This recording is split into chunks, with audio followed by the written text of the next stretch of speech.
all started because my cousin, who can be a bit clumsy, spilled his raspberry drink all over my pants during lunch. These weren't just any pants, they were my favorite pair, and the stain was definitely not coming out. So I headed to the mall to get a replacement pair. I have some anger management issues that I've been working on since I was young, but I've learned to keep them in check most of the time. However, what happened next really tested my patience. I found the exact pants I wanted and headed to the checkout line. I was standing there minding my own business when I felt a tap on my shoulder. I turned around to see a woman with her teenage son who looked about my age, 13 at the time. When I asked what she wanted, she demanded that I give her the pants I was holding, claiming they were for her little boy. I politely pointed to the display where I'd gotten mine, explaining there were more available there, but she refused to listen, insisting she wanted the exact pair I was holding. Now, I probably could have just handed them over and gotten another pair, but something about her entitled attitude really got under my skin. Plus, I genuinely couldn't understand why she couldn't just walk a few feet to get another pair herself. I tried again to explain that there were identical pants just a few feet away, but she just got angrier, practically shouting that she wanted my pair. When I asked why she was acting so childish, she became even more enraged. I attempted to explain once more about the other pants, but she cut me off mid-sentence, screaming about how I had insulted her and how I needed to respect my elders. In response, I suggested that if she wanted to be treated like an elder, she should stop acting like a toddler. By this point, we'd drawn quite a crowd. Someone must have called security because 3 guards showed up. They were all pretty built guys, and I thought finally this would be over. But then things got even crazier. The woman immediately started lying to the guards, accusing me of trying to hurt her son. I stood there in shock, unable to believe what I was hearing as I denied her accusations. The guards were listening to her wild story when something unexpected happened. Her son, who had been quiet this whole time, spoke up and defended me, telling everyone that I hadn't done anything wrong. It felt like we were in some kind of arena, with everyone gathered around watching. The guards, being professional, announced they would check the security cameras to get to the bottom of things. That's when everything went completely off the rails. The woman's face changed. I could see the panic setting in. Without warning, she kicked one of the guards hard. She started swinging her shopping bags at the other guards, and before I knew what was happening, one of them pulled out their taser. The cracking sound of the taser firing made everyone jump. The woman went down immediately and the guards quickly had her in handcuffs. When they led her out of the store, her son followed behind them crying. I felt terrible for him. He seemed like a nice kid who was probably used to dealing with his mother's behavior. I ended up getting my pants after all that chaos died down. The store manager even gave me a discount for my trouble, though I hadn't asked for one. I'll never forget the look on that woman's face when the guard mentioned checking the cameras. It was like watching someone realize they'd just dug their own grave. The whole thing probably lasted less than 15 minutes, but it felt like hours. I later heard from one of the store employees that she was banned from the mall and faced charges for assaulting the security guards, all over a pair of pants that were literally still available on the rack.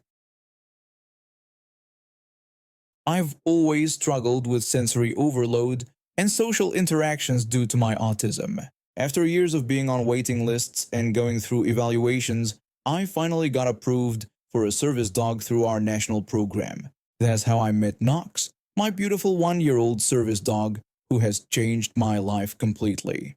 She helps me navigate crowded places and alerts me when I'm getting overwhelmed, which used to be a major issue for me. A few weeks ago, I decided to work on some training exercises with Knox at our local shopping center.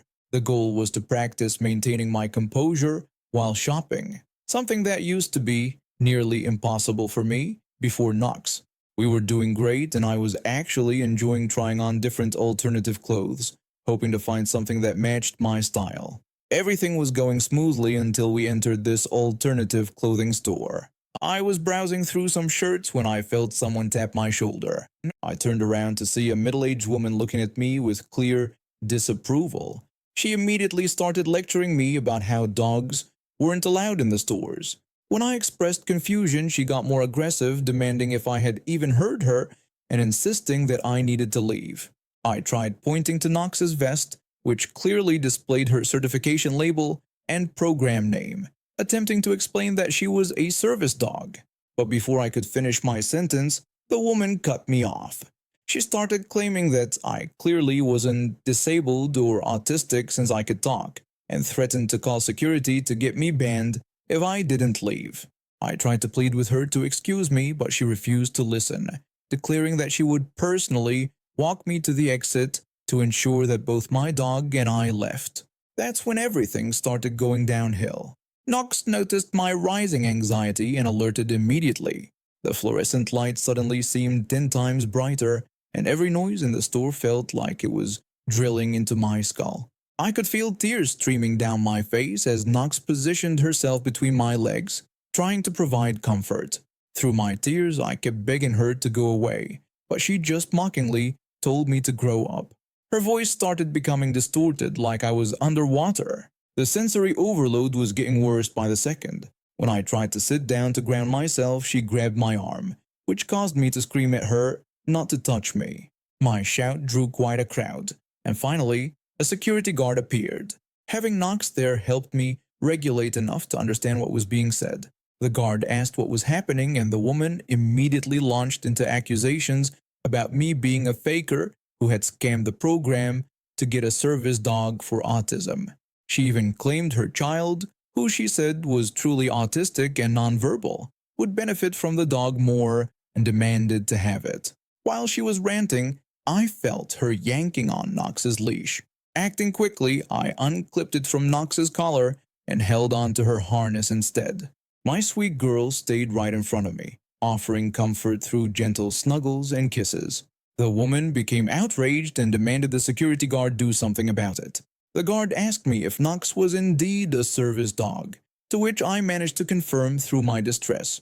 The woman kept interrupting, insisting that I didn't need the dog, but the guard silenced her and asked to see both my ID and Knox's documentation. With shaking hands, I managed to pull out all our documentation. In our country, service dogs are provided through official programs after extensive evaluation. They're trained by professional trainers and given free of charge to those who qualify. You can't train your own service dog here. Everything goes through proper channels with medical teams and therapists involved.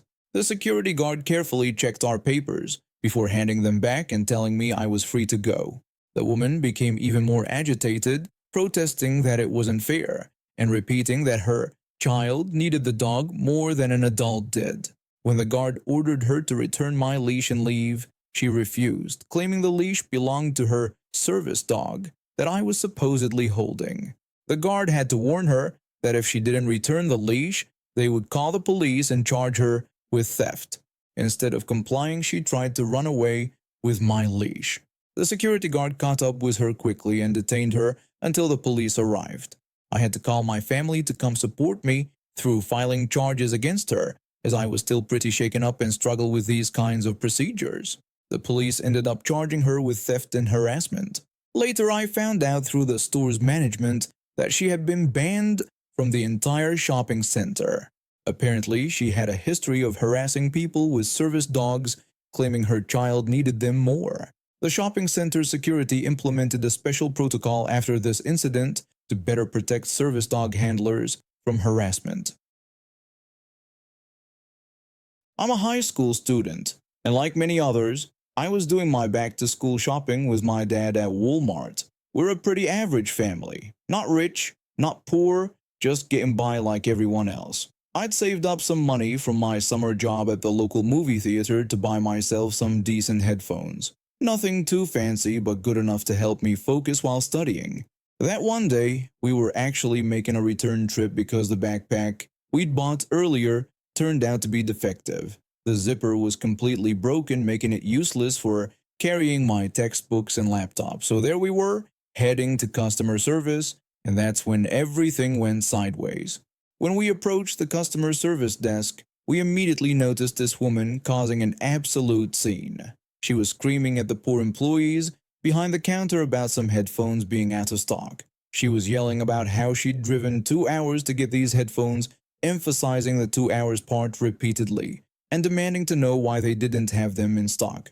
The customer service employee tried to apologize and explain that the particular model was out of stock, offering to order them instead, but the woman wasn't having any of it. She kept screaming about how she needed them right now and that her son needed them for school.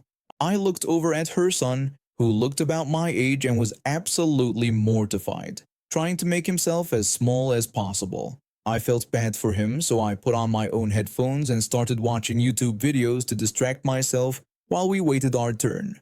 My dad, being the wise man he is, had seen enough of these situations to know this wasn't going to end well. He whispered to me that we should probably step back a bit, but before we could move, the woman grabbed one of those "line starts here" signs and hurled it at the customer service counter. That's when my dad decided we should definitely leave, and we turned to walk away. Big mistake. Turning our backs on her made us targets. I felt a sharp tug on my head as she yanked my headphones off, taking my phone with them as they were connected. The phone clattered to the floor, and before anyone could react, she snatched it up. My dad stood there in shock for a moment, but the Walmart employees sprang into action. 2 men and a woman from customer service immediately took off after her. My dad joined the chase, and I could hear the commotion echoing through the store. The woman was screaming at everyone to get away from her, claiming the headphones were hers now. She let out several yelps of pain as they tried to restrain her. Mixed in with her screams were enough swear words to make a sailor blush. When I caught up to them, I found a security guard and a male employee had tackled her to the ground. She was thrashing around like a wild animal, still clutching my mangled headphones. A female employee retrieved my phone and what was left of my headphones. The headphones were destroyed beyond recognition, only the audio jack was still intact. Thankfully, my phone only had a few scratches on the screen protector.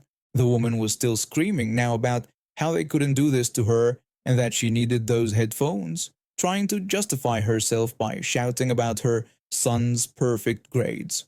Her poor son had followed the commotion and was now standing there looking like he wanted the ground to swallow him whole. The police arrived pretty quickly, and we had to stick around as witnesses. The woman's attitude completely changed when the handcuffs came out. She stopped yelling and started spitting at everyone instead. One of the police officers warned her to stop spitting or they have to put a spit mask on her. She didn't stop, so they put a mask over her face. She managed to knock that off, so they had to upgrade to a full spit hood. The whole time she was trying to kick anyone who came near her.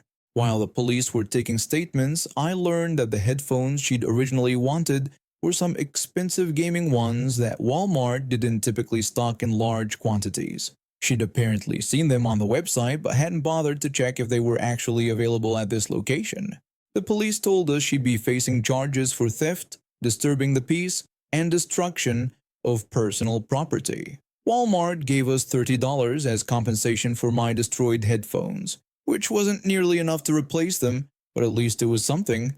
The last thing I saw before we finally left was her son being picked up by what looked like his dad, who seemed both angry and embarrassed. The boy kept his head down the entire time, and I couldn't help but think about how he'd probably have to change schools after this. We never did get around to returning that broken backpack that day. I've been working in customer service for an online retail company for about 5 years now. Started right after college when I couldn't find a job in my field. At first I thought it would be temporary, but the pay was decent, and I actually enjoyed helping people solve their problems. Well, most people anyway. My job mainly involves helping customers place orders when they run into issues on our website. Usually it's pretty straightforward. A forgotten password here, a mistyped email there. But sometimes you get those customers who make you question your life choices. Last week I had one of those calls that perfectly demonstrates why customer service representatives deserve hazard pay. It started like any other call. The customer immediately started complaining that his order wasn't going through, insisting that all his information was correct.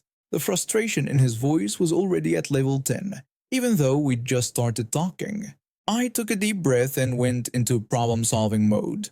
I politely asked him to provide the last 4 digits of his card and the name on it. He told me the last 4 digits were 5432 and the name was Kendrick. I pulled up the system and checked the recent declined transactions. Something wasn't adding up. All the attempts I could see were under a different name. I explained to him that I was seeing attempts under the name Rick and asked if that's what he was entering. He adamantly denied it. I then explained that the billing address he entered didn't match what his bank had on file, and that these needed to match exactly or the bank would flag it as potential fraud. He argued that his information was correct, stating that they had both his post office box and his physical address. I explained that he needed to enter his physical address for billing, not his post office box, and assured him that once he did that, the order would process successfully. Instead of taking literally 5 seconds to make this simple change, he asked if I could just do it for him. I felt my eye twitch but kept my professional tone. I tried explaining that I wanted to ensure he wouldn't have this issue in future online orders and wanted to show him how it works. He complained that he had already tried all week and all day today. When I asked if he had tried using his physical address in the billing section during any of these attempts, he admitted he hadn't. I pointed out that this was exactly why it wasn't working and encouraged him to take a moment to update it. He kept arguing, so I finally decided to play along and offered to try it on my end. He quickly agreed. Now here's where malicious compliance kicked in. Instead of helping him update his address and place the order in less than a minute, I was going to follow every single protocol step by step. I asked him to find me the item numbers for everything he wanted to order. I knew exactly where the item numbers were and could have easily told him, but I let him search for them himself. It took him a couple of minutes of fumbling around the website. After he finally found all the item numbers and I put his order together, I gave him his total. He provided his card information, and just as I expected, it was declined. I apologetically told him that his card was declined and explained he would need to contact his bank, then update his billing address as we discussed earlier, after which the order should go through. I could have asked for his correct billing zip code and the order might have gone through right then. But he wanted to do things the hard way. Fine by me. He's going to have to try again later anyway, and he'll have to do exactly what I told him to do in the first place. Enter his physical address. I could hear his frustration through the phone as he realized he'd just wasted 15 minutes when this could have been resolved in seconds if he'd just listened to me in the first place. He exclaimed that this was ridiculous and complained about trying to place the order all week. I reiterated that he needed to use his physical address, not his post office box, for the billing information, and assured him that once he did that, he should have no problems placing his order. I then asked if there was anything else I could help him with. The grumbling sound he made before hanging up was all the satisfaction I needed. Maybe next time he calls customer service, he'll actually listen to the person trying to help him.